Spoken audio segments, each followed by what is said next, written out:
ಒಂದು ವಿಶ್ವದ ಭೂಪಟದಲ್ಲಿ ಮೂರನೇ ಮಹಾಯುದ್ಧ ಆಗಬಾರ್ದು ಅನ್ನುವ ಅನೇಕ ಬಯಕೆಗಳನ್ನು ವ್ಯಕ್ತಪಡಿಸ್ತಕ್ಕಂಥದ್ರಲ್ಲಿ ರಾಷ್ಟ್ರದ ನಮ್ಮೆಲ್ಲರ ನೆಚ್ಚಿನ ಪ್ರಧಾನಮಂತ್ರಿಗಳು ಕೂಡ ಒಬ್ಬರಾಗಿದ್ದಾರೆ. ಕಳವಳವನ್ನು ವ್ಯಕ್ತಪಡಿಸಿದ್ದಾರೆ.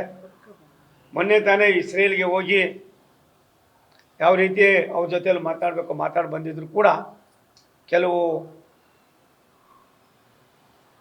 ಘಟಭದ್ರ ಹಿತಾಸಕ್ತಿಗಳ ಒಂದು ದೂರದೃಷ್ಟಿಯ ಕೆಟ್ಟ ಭಾವನೆಯಿಂದ ಇವತ್ತು ಯುದ್ಧ ಆಗ್ತಾಯಿದೆ. ಇದರಿಂದ ಸಹಸ್ರಾರು ಜನ ಬಲಿ ಆಗ್ತಾಯಿದ್ದಾರೆ, ಮುಗ್ಧ ಜನ ಬಲಿ ಆಗ್ತಾಯಿದ್ದಾರೆ, ಕೋಟ್ಯಾಂತರ ಜನರಿಗೆ ಅನಾನುಕೂಲ ಆಗ್ತಾಯಿದೆ.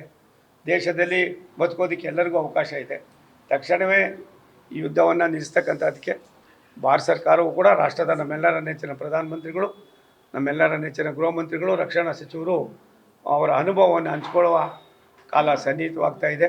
ಇದು ಅಷ್ಟು ಒಳ್ಳೆಯ ಸಂದೇಶ ಅಲ್ಲ. ದೇಶದಲ್ಲಿ ಇರಾನು, ಇಸ್ರೇಲು ಇವರಿಬ್ಬರ ಕಪಿಮುಷ್ಟಿಯಲ್ಲಿ ಬೇರೆ ಬೇರೆ ರಾಷ್ಟ್ರಗಳು ಕೂಡ ನೋವನ್ನು ಅನುಭವಿಸೋದು, ಅವಕಾಶಗಳು ಆಗೋದು ಬೇಡ.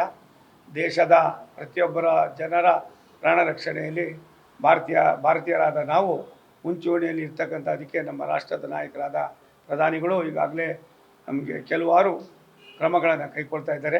ಆ ಭಗವಂತ ಅವರಿಗೆ ಇನ್ನೂ ಹೆಚ್ಚಿನ ಶಕ್ತಿ ಕೊಟ್ಟು ಇದನ್ನು ತಕ್ಷಣವೇ ನಿಲ್ಲಿಸ್ತಕ್ಕಂಥದ್ದಕ್ಕೆ ಪ್ರಧಾನಿ ಮಂತ್ರಿಗಳ ಅನುಭವ ಸಾಕಷ್ಟು ಪರಿಣಾಮವನ್ನು ಬೀರಲಿ ಅಂತ ನಾನು ಪ್ರಧಾನಿಗಳಲ್ಲಿ ಪ್ರಾರ್ಥನೆ ಮಾಡ್ತೀನಿ. ನ್ಯೂಸ್ ಫಸ್ಟ್ ನಿರ್ಭೀತಿಯಿಂದ ನಿಮ್ಮ ಪರವಾಗಿ.